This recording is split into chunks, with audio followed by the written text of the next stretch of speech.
Cheers, VC. Thanks for joining me for another one. I didn't think I would be back to shoot another video this soon. Simply we're in summer in my corner of the world, and I typically refrain from record shopping. I like to enjoy the weather and get out as much as possible when it's not too hot like it is today. Yeah, going on vacation in a couple of weeks' time, so July really wasn't a time that I was going to be purchasing records, but I've got a few things, and it really is just a few things, so I thought I would get on here quick and share them with you. There's one CD, some singles, and maybe half a dozen LPs or so. This past Record Store Day, I believe this was reissued on vinyl. My local record store had one copy of it that I did have an opportunity to buy, but I did not because I didn't want to spend that kind of money. But luckily, a couple of weeks after, a couple of weeks ago, and actually this is one I just forgot to show, I found this in a local thrift shop here in my local town called Value Village, which is just a thrift store. And for $1.99, I got a copy of Ocean Color Scene by Mosley Shoals. So, a little better on the wallet than $50 LP. So I picked that up. Okay, this LP probably is the most unique in my collection now. This was at an antique place I got late last week, and when I showed up, there was a guy actually looking at this, and it caught my attention right away, and he was intently looking it over for a few minutes before putting it back, and it was only, I think, $3, so I rushed to grab it. This is Themes for African Drums, the Guy Warren Sounds. This is Living Stereo on RCA Victor, and it's tribal in nature, of course.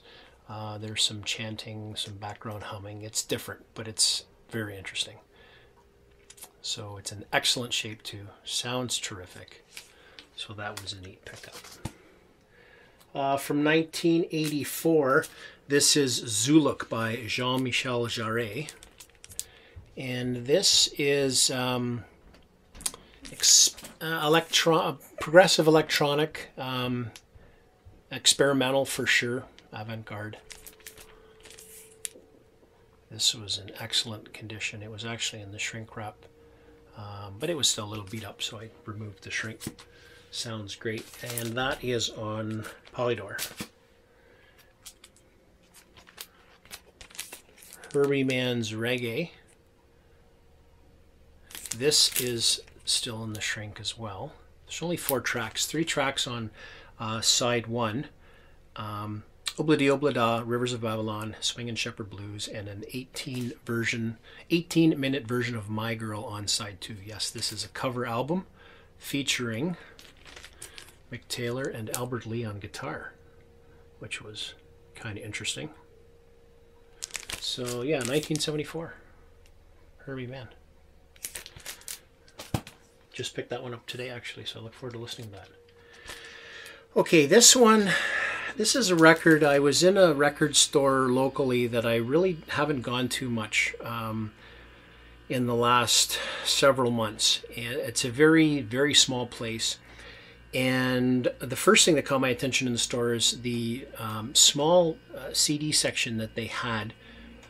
Probably, I would say, 25, maybe 20% of the store has been taken away, and it's completely been replaced with vinyl now, so they're almost 100% vinyl. I was just going through in that section where it used to be CDs. They had some odds and ends, different things, and I saw this one, John Hassell, and the cover drew me to it. It's kind of, it's called Dream Theory in Malaya, and which is what the cover looks like. And I thought it was really interesting.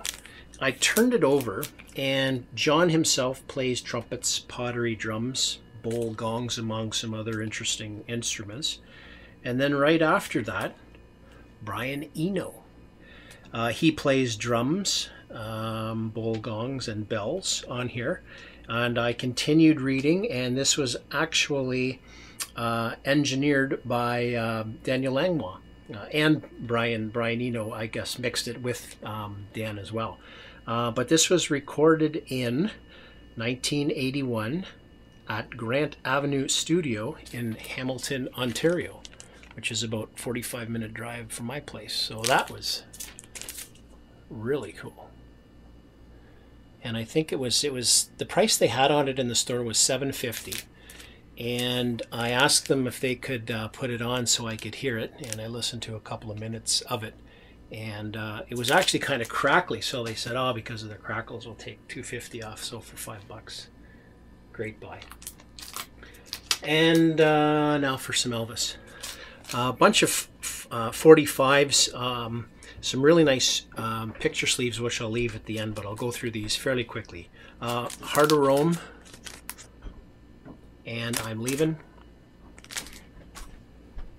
Good Rockin' Tonight, and I Don't Care If the Sun Don't Shine.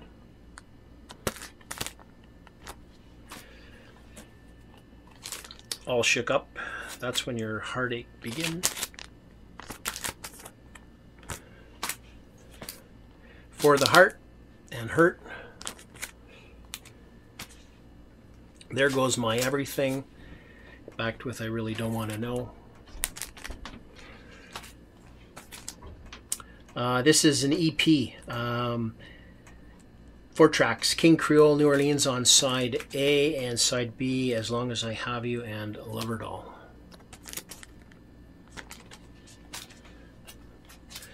Okay, this is My Boy, backed with Thinking About You.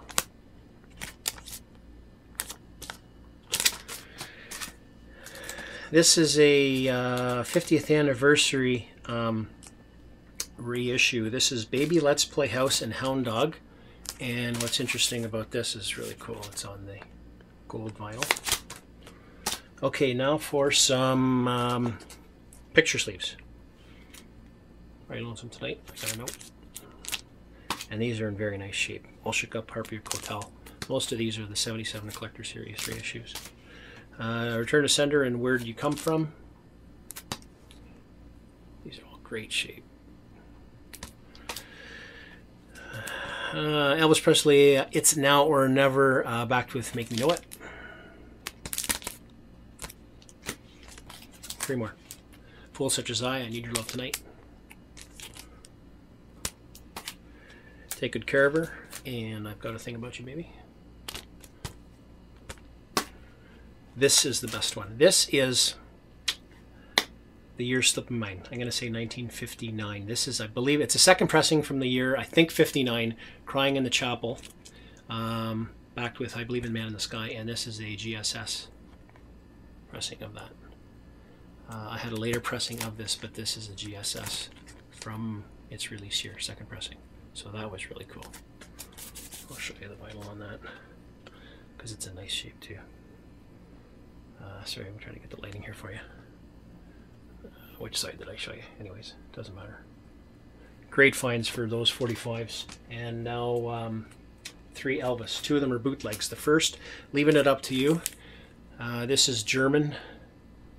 What this is, and it's Autophon or Autophone, I'm not sure how to pronounce that label. These are unreleased studio and live concert masters, 1961 to 1973. This one is still in the shrink. And I bought 2 of them. This is the first one that I played in the first song on here, which is I'm Leaving It Up to You. Actually, of the 2 LPs, I'm going to show you the second one shortly. It was the worst condition, and when I dropped the needle on, I thought, oh man, this is going to be terrible. But actually, a lot of the tracks are on here. Actually, the sound is quite good. So that's the first one, and the second one is or A Dog's Life, same label. And again, it's the same thing, unreleased studio and live concert masters, 1961 to 1973, on the German Autophon. I think that's how you pronounce it. And the last one I got, it got in the mail today. This was originally released in 2007 on CD only worldwide. Back in November of 2015, just before Christmas last year, this for the first time was issued on vinyl in the United States. I believe Australia followed earlier this year, and I think what they call the Canadian release was this past Friday. So I ordered this online, and it's a great set. The Essential Elvis Presley. It's a double LP. And what's interesting about this, it says this particular copy is made in the EU. Now, I'm not sure why they had a July 2016 Canadian release. It's a BMG, RCA legacy release, but it was remastered by Sony. So I'm not sure why there wasn't sort of a coordination between a Canadian and American release back in November. But anyways, I'm glad it's finally on vinyl. It's a great set. So that's it. Not too much, but over 11 minutes now. If you're still with me, thank you very much for joining me. I hope everybody is doing well. As I say, the next few weeks are going to be pretty quiet with some vacation time coming up. I don't really have much to buy. I do have some on hold for me from a place I'm going to in a couple of weeks. I've got one Elvis Presley on order that was never issued in North America. I'll show you that one, of course, when it comes in as well. So thanks again for joining me, folks. Take care, everybody. Bye now.